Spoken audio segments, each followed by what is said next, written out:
న్యాయమూర్తి ఆయన Telangana high court justice Laxman తీవ్ర వ్యాఖ్యలు చేశారు. డకాయిట్లు చేస్తున్నట్టుగా చేస్తున్నారు అన్నారు. డకాయిట్లలాగా ఎందుకు అన్నారంటే, మీరు ఫలానా ప్రవీణ ఎవరో కేసు వేశారు పఠాన్ చెరువులో, మీరు తెల్లవారుజామున 4 గంటలకో లేదా రాత్రి 3 గంటలకో మీరు దాన్ని పగలగొట్టారు. ఆ సమయంలో ఎవరు అలాంటి పనులు చేస్తారు? ఆ రాత్రిపూట వచ్చి గోడలు పగలగొట్టేది ఎవరు? డకాయిట్లు. కాబట్టి డకాయిట్లలాగా చేస్తున్నారు అనేది చాలా తీవ్రమైన మాట కదా. ఎన్నిసార్లు చెప్పినా మీరు వినడం లేదు. మేమేదో పెద్ద చెరువులన్నీ ఆక్రమించాలి అందరినీ మేమేం చెప్పడం లేదు. నీటి వనరులు కాపాడుకోవాలి, ఇదంతా నిజమే. కానీ మీరు కోర్టును ఏమాత్రం ఖాతరు చేయటం లేదు. ప్రతిసారి మేము అడిగినప్పుడంతా ఇదే చివరిసారి, ఇంకా జరగదని చెప్తున్నారు. మళ్ళీ వెళ్ళి ఇంకెక్కడో మీరు యూఆర్ స్ట్రైకింగ్. కాబట్టి దీన్ని మేము తీవ్రంగా తీసుకుంటాం. ఇదే జరిగితే కొనసాగితే మేము మీద స్టే ఇవ్వడానికి కూడా, మీరు ఇంకేమీ ఆపరేషన్లు లేకుండా కూడా మేము స్టే ఇవ్వడానికి కూడా వెనకాడమని చెప్పి హెచ్చరిక చేశారు. నిజానికి తెలంగాణ సమాజంలో, రాజకీయాల్లో, బయట వ్యాపార వర్గాల్లో కూడా చాలా దుమారం లేవనెత్తిన అంశం హైడ్రా. చెరువులను కాపాడాలి, కబ్జా కాకూడదని అందరికీ ఉన్నప్పటికీ ఇది ఇష్టానుసారం ఎప్పుడు వస్తుందో తెలియదు. పైగా అది పేదవాళ్ళ మీద, బతుకు తెరువు చూసుకుంటున్న వాళ్ళ మీద కూడా పడుతుందని మరి ఇప్పుడు హైకోర్టు కూడా ఇంత తీవ్రంగా స్పందించి గవర్నమెంట్ రివ్యూ చేసుకునే అవకాశం ఉందా? వాళ్ళేమో మా సమాధానం మేము మళ్ళీ చెప్తామన్నారు. ఇంకోటి ప్రభుత్వం ఏమీ ఆలోచించకపోవచ్చు అనిపిస్తుంది. ఎందుకంటే ప్రభుత్వం తరఫున హైడ్రా ఇంకా పలానా ఆపరేషన్స్ చేపడుతుందని ఈరోజు పెద్ద స్టోరీలు అన్ని పత్రికల్లో ఇచ్చారు. అంటే హైకోర్టు ప్రభావం మా మీద ఏముండదు, మేమైతే ముందుకు పోతాము, డ్యాంపెనింగ్ ఎఫెక్ట్ అంటారు, తగ్గించేది ఏమి ఉండదు అని వాళ్ళు చెప్పదలుచుకున్నట్టున్నారు. కానీ నేను అనుకోవటం హైడ్రా సమతుల్యత, సంయమనం పాటించకపోతే మటుకు న్యాయస్థానాలు కూడా చాలాసార్లు అఫెండ్ అవుతున్నాయి. తప్పకుండా ఒక ఖచ్చితమైన కోడ్ ఆఫ్ కాండక్ట్ ఉండాలి. ఇంకోటేమో రిస్ట్రైన్ అండ్ యాక్టివిటీ, అది కూడా ఉండాలి. అలాగే సార్, కర్ణాటక జడ్జి న్యాయమూర్తికి లోకాయుక్త నోటీస్ ఇవ్వటం మీద సుప్రీంకోర్టు కొంచెం సీరియస్ అయింది, చూశారు కదా? అవునండి, ఇది చాలా సీరియస్ అండి. అంటే ఇప్పటివరకు మనకు ఏదైనా కానీ కోర్టులు చూస్తాయని, అందులో హైకోర్టు అంటే అది కాన్స్టిట్యూషనల్ కోర్టు. సుప్రీంకోర్టుకు హైకోర్టుకు పెద్ద తేడా ఏం లేదు. సుప్రీంకోర్టు దేశం అంతా చూస్తుంది, హైకోర్టు ఒక రాష్ట్ర పరిధిలోనే చూస్తుంది, స్టాప్గా ఉంటుంది, అంతవరకే. బట్ అదర్వైజ్ రాజ్యాంగరీత్యా హైకోర్టు కూడా కాన్స్టిట్యూషనల్ కోర్టే. న్యాయ వ్యవస్థలో చాలా విమర్శలు ఉన్నాయి, ఆరోపణలు ఉన్నాయి, న్యాయమూర్తుల మీద కూడా రకరకాల, అవన్నీ వేరే విషయం.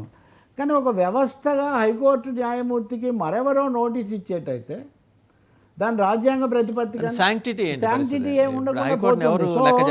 ఇప్పుడు లోక్పాల్ ఇది ఇచ్చింది ఎవరో, ఇది కూడా ఇంట్రెస్టింగ్. లోకాయుక్తేమో రాష్ట్రాల్లో ఉంటుంది, లోక్పాల్ ఏమో కేంద్రంలో ఉంటుంది కదా, దేశమంతటికి సంబంధించి. లోక్పాల్కు ప్రస్తుతం చైర్మన్గా ఉన్నది జస్టిస్ ఖాన్విల్కర్. ఈయన ఇదివరకు సుప్రీంకోర్టు న్యాయమూర్తిగా పనిచేసినటువంటి ఒక సీనియర్ న్యాయమూర్తి. ఈ సీనియర్ న్యాయమూర్తి ఈ ఉత్తర్వు ఇచ్చారు.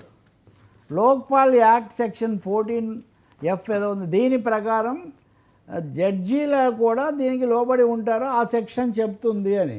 బట్ రాజ్యాంగం చెప్తుంది కదా, రాజ్యాంగ రీత్యానే హైకోర్టు జడ్జీలు కూడా నియమించబడతారు. రాజ్యాంగం నియమించే 142 కింద నియమించే జడ్జీలను ఆ తర్వాత వచ్చినటువంటి లోక్పాల్ ఎలా శాసిస్తుంది? దీని మీద ఈరోజు సుప్రీంకోర్టులో జస్టిస్ గవాయ్ దీని మీద కేసు వచ్చింది. వెరీ డిస్టర్బింగ్ అని కూడా హైకోర్టు వ్యాఖ్యానించింది. ఇదిగోండి, Lokpal order to proceed against sitting SC judge is very disturbing SC అని. నిజంగానే ఇది ఒక హైకోర్టు జడ్జిని ఎవరో పెట్టడం మొదలు పెడితే లోకాయుక్తగా ఎవరు నియమితులు అవుతారు? ఈవెన్ జడ్జి కూడా కానక్కర్లేదు. కాబట్టి ఇది చాలా, ఇద్దరు హైకోర్టు జడ్జీల మీద వేశారు. వేయటమే కాకుండా ఒక రూలింగ్ ఇచ్చారు, లోక్పాల్ ఉత్తర్వు ప్రకారం చేయొచ్చని. వాళ్ళు అన్నారు మేము దీన్ని నిలిపేస్తున్నాము, ఇది చాలా ఆందోళనకరమైన విషయం. ఇప్పటికే న్యాయ వ్యవస్థ మీద ఒత్తిళ్లు పెడుతున్నారు, లొంగ తీసుకుంటున్నారు, ఇటువంటివి వస్తూ ఉంటే ఇప్పుడు మీరు ఇంకా నేరుగా జడ్జీలను కూడా మీరు సమన్ చేసి పిలిచి శిక్షించడం మొదలు పెడితే ఇంకా ఏంటి దానికి ఉన్న అర్థం ఏంటి? అసలు ఏ రకమైన డెఫినేషన్ ఇద్దాం అనుకుంటున్నారు? చాలా బాధ్యత రహితం. మరి ఎందుకు ఇది జరిగింది, అది ఎలా చేశారు, టెక్నికల్ సాంకేతికమైన వివరణ ఒక్కోసారి అలాంటివి కూడా ఉంటాయి. అఫ్ కోర్స్ సెన్సేషన్ కోసం కానీ అప్పుడు వేరే పద్ధతులు అనుసరించాలి కదా. రెండవది జ్యుడిషియల్ ప్రాసెస్ వేరే ఉంటుందండి. ఇప్పుడు హైకోర్టు చీఫ్ జస్టిస్కు రాయొచ్చు, సుప్రీంకోర్టు చీఫ్ జస్టిస్కు రాయొచ్చు, రాస్తే వాళ్ళు వాళ్ళ ప్రాసెస్లో వాళ్ళు ఏం చేయాలో చేస్తారు, న్యాయశాఖ ద్వారా చేస్తారు. అంతేగాని నోటీసులు బహిరంగంగా ఇచ్చి అడ్వకేట్ల యొక్క ఆరోపణలకు స్పందించిన తర్వాత ఇంకా న్యాయ వ్యవస్థ శాంక్టిటీ ఏముండదు. అది బహుశా ఇప్పుడు ఇక్కడ జడ్జి సమస్య వ్యక్తిగత సమస్య కాదు, ఆ కోర్టు యొక్క జ్యూరిస్డిక్షన్ పరిధి, అక్కడికి వెళ్ళే కేసులు, వాటన్నిటి మీద ప్రభావం వాటన్నిటి మీద ప్రభావం ఖచ్చితంగా పడుతుంది. చూపిస్తుంది. ఇప్పుడు పిల్స్ అనేవి కూడా ఎంతవరకు వేయచ్చు వేయకూడదు ఇటువంటివి కూడా ఒకసారి పిలిచి మందలిస్తుంటుంది కదా ఉంటాయి కోర్టులు. చాలాసార్లు, ఈసారి అనుకొస్తే చాలాసార్లు. 10 లక్షల రూపాయలు ముఖ్యంగా ఈ జరిమానా మధ్య వేస్తాం. కర్ణాటక, గుజరాత్, ఉత్తరప్రదేశ్ ఒక 3-4 కోర్టుల్లో ఇలాంటివి కొంచెం, ఎక్కువ. తమిళనాడు ఏమో కొంచెం ధిక్కారం, ఇవి చాలా కొంచెం ఎక్కువగా వస్తున్నాయి.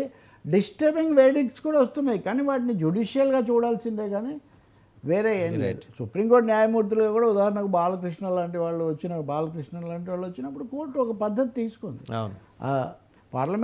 పార్లమెంటు మాత్రమే హైకోర్టు న్యాయమూర్తులను, సుప్రీంకోర్టు న్యాయమూర్తులను అభిశంసించగలదు. అవును. అలాగే వాళ్ళని తొలగించడానికి కూడా ఏం మార్గం లేదు. అవును. మరి అటువంటిప్పుడు లోక్పాల్ ఏదో వచ్చి లోకాయుక్త వచ్చి చేస్తే